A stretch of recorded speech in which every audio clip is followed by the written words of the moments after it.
af ur ama qofka oo afkiisu uu shiirayo ur shiiris ama af qarmuun kelmadda qarmuun waa laga yara boodaya markiiba laakiin halitosis ama bad breath waxaa loo yaqaana afka qalaad oo ah macnaheedu ay tahay af urka ama qofka inuu dareemayna afkiisu soo shiirayo ama uu soo urayo isla markaana ay mushkilad in badan dadka ay ku dareemaan oo ay ku arkaan caqabad inaanay dadka dhex geli karin ama qofka ay la sheekaysanayaan islaadana armo urtaada qarmuun u arkaa oo afkaaga uriyaa kabacdina ay dib uga gurtaan caqabada noocaasiya oo asxaab fara badan oo page-keena ku xidhan ay soo gudbiyeen baan doonaya insha allahu tacaala caawa inaan idinka shaafiyo sababaha keena isla markaana aan idin raaciyo xalkooda kusoo dhawaada walaalayaal muuqaalkani waan idinka idinku talagalay mushkiladani oo asxaab badan ay soo gudbiyeen waa mushkilad marka aynu eegno sida ay u dhici karto laba qaab oo u dhici kartaa waxay noqon kartaa mid ku meel gaadha oo qofku waxyaabaha qaarkood uu isticmaalay ama xilliyada qaarkood inuu isku arko oo waxa loo yaqaan taasi waa mid aan muddo badan sii jirin mararka qaarkoodna waxa ay noqotaa mid muddo dheer jirta oo qofku sanado badan ka cabanayay asxaabta qaarkood ay la soo xiriiray ama patients fara badan oo na aragnaay waxay ka cabanayaan af urkaasi oo muddo dheer la xiriira haddaba su-aasha isweydiinta leh waxa weeye af urku ma xaalad caafimaad darro oo jirtaba mise waa xaaladu qofku uu ismoodsiiyo jawaabta oo kooban waxay waa xaalad caafimaad darro weeye una baahan qofku inuu daawo u helo xalkeedana uu gaadho xalkeena idila gaari doonaa ka hor aan idila wadaago waxyaabaha keena idila wadaago waxyaabaha keena aad iyo aad bay u fara badan yihiin 5 maaha 6 maaha 7 maaha waxaan idila wadaagi doonaa wax ka badan 10 shay oo keena af urka bal 10kaasi shay waxa laga yaabaa qaybo kamid ah qof kasta oo muuqaalkan daawanaya ciladana ka cabanaya waxa laga yaabaa inuu ciladaha mid kamid ah uu leeyahay wallahi waan gartay cilada igu keentay af urkana ka cabanayo cilada ugu horeysa walaalayaal ee keentay oo ugu caansan waxa weeye waa nadaafad darro xagga afka oo waxa loo yaqaan poor oral hygiene nadaafada qofka ee afka oo aad u hooseysa waana ta ugu badan ee keentay weeyaan af urka keentay weeye si qodobka labaad ee keeni kara waxa weeye infections iyo caabuq afka gudihiisa ka jira sida in ciridku qofka xanuunayo ama iliga iyo ciridkiisa oo wada socdaaba ay xanuunayaan waxa afka lagu yiraahdo caafimaadka lagu yiraahdo periodontitis waa infection iyo caabuq ku dhaca iliga iyo inta ku wareegsan waxaana ku dhacaya caabuqaasi ciridkii uu ku dhacaya iligu halku ku jiro ayuu ku dhacaya waana infection mararka qaarkoodna waxa timaaday in iligu halku ku jiro uu ku samaysanto malaxeeg ku samaysanto malaxdaasina ay keento inuu afkii uu af qarmuun qofkii yeesho ama afkiisu soo uro isla markaana uu dadka dhex gali kar waayo saddexaad ee keenay walaalayaal waxa weeye waa godad madaxeena ku yaala ilaahay subxaanahu wa ta'aala si madaxeena culayskiisa aynu u qaadi karno wuxuu inoo sameeyay wax loo yaqaan sinuses waa godad weeye afar god oo waaweyn baan leenahay oo isu furan oo culayska faraha badan leh maskaxda naga yareeyo mararka qaarkood waxa dhacda godadkaasi inuu caabuq iyo infection ku dhaco afka caafimaadka waxa lagu yiraahdaa sinusitis baa la yiraahdaa inflammation iyo caabuq baa ku sameysma malax baa ku ururta oo dabeedna qofka dhibaato u keenta waxyaabaha keena walaalayaal waxa kamid ah waxa loo yaqaan postnasal drip oo iyada lafteedu ku dhow sinusitis-ka ku dhow marka loo eego area-da uu ku sameysmayo infection-ku ku sameysmayo waa qaybta dambe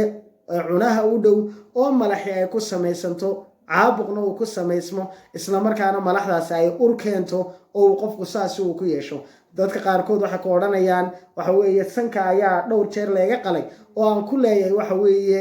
mushkilad aan ku leeyahay waa mid kamid ah waxyaabaha aad ku garan karto in waxa weeye qalliinkaasi sanka lagaaga sameeyay ama waxa weeye infectionkaasi aad sanka ku leedahay ama caabuqa aad sanka ku leedahay inuu saameyn ku yeesho af urkan oo isagu uu keenayo qodobka shanaad ee keeni kara walaalayaal waxa weeye waxa loo yaqaan qumanka ama tonsillitis lagu yiraahdo afka caafimaadka waa caabuq ku dhaca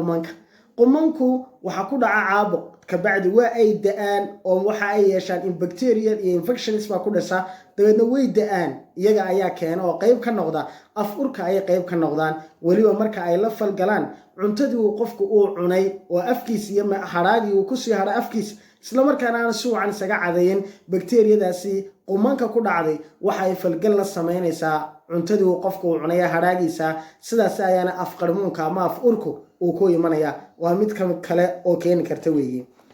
qodobka lixaad oo iyana qodobka ugu muhiimsan ahi waxa weeye waa dry mouth af qalay qofku aan afkiisu candhuuf aanu lahayn mar walba uu qalalan yahay inuu afka qofku qalalana maxaa keeni kara dhowr sababood baa keeni kara sababaha ugu muhiimsan waxaa ka mid ah in candhuuf fara badan aanu lahayn ama qanjidhada candhuufta soo daayay candhuuf fara badan aanay soo deynin kabacdina candhuuftiisi ay yaraato oo deedna halkaasi uga yimaado afqaleelku dhibaato labaad oo keeni karta afqaleelka waxa weeye dad badani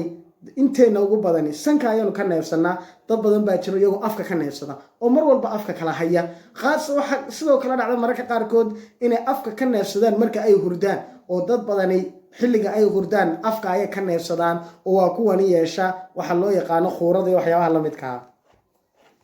qodob saddexaad baa keeni kara afqaleelka waa dawooyinka qaarkood dadka qaarkood ay qaataan sida dawooyinka qaar ka mid oo dhiigkarka loo qaato iyo dawooyinka qaarkood oo loo qaato caabuqa infectionka ku dhaca kaadi mareenka iyaguna oo qodob kale oo keeni kara weeye qodobka toddobaad walaalayaal ee keeni kara af urka keeni karaay waa sigaarka iyo isticmaalka mukhaadaraadka tubaakooyinka iyo waxyaabaha noocaas ay ka mid yihiin kuwa daanka hoostiisa la geliyo kuwa la qiijiyo iyo waxyaabahaasoo dhan waa ay keenaan af urka ayay keenaan qodobka sideedaad ee keeni kara af urka waxa weeye waa baasha toonta loo yaqaano iyo basasha maalin dhaweetay ahayd mid ka mid a walaalada oo aan la kulmay muddo 6 sano ah buu ka cabanayay af ur ka cabanayay hal su-aashii ugu horreysay aan weydiiyey baa waxay ahayd toonta iyo basasha ma isticmaashaa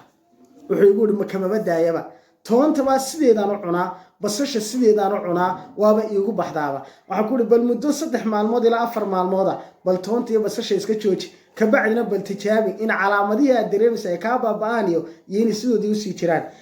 waa uu igu soo warceliyey muddo dhowr casho ah kabacdi buu ila soo hadlay wuxuu yidhi wallaahi doctor dhibaatadii ma hayo sidaas baa ilaahay subxaana watacaala iga gaxeeyey marka toonta iyo basashu waa mid ka mid a mushkiladaha keena af urka keena weeye waxyaabaha kaloo dhan waxba laga qaban karaa toon iyo basal waxba lagama qaban kara xalkoodu waa maxay waa joojin ama iyada oo karsan in la cuno qodobka sagaalaad ee walaalayaal keeni kara af urka waxa weeye waa caabuq iyo infection ku dhaca hawo mareenka qaybta sare weeye hawo mareenka qaybta sare caabuq iyo infection ku dhaca weeye sida sinusitis-kii aan hadda irti sheegaynay oo muddo dheer qofka haya dadka qaarkood oo ku dhaco nasal obstruction oo sanku uu xidhan yahay oo mar walba quufta haya oo u baahan inay sanka mar walba ay nadiifiyaan malaxina ay ku ururto sanka gudihiisa waxyaabaha keeni kara waxaa ka mid ah nasopharyngeal abscess sanka iyo cunaha halka u dhaxaysa oo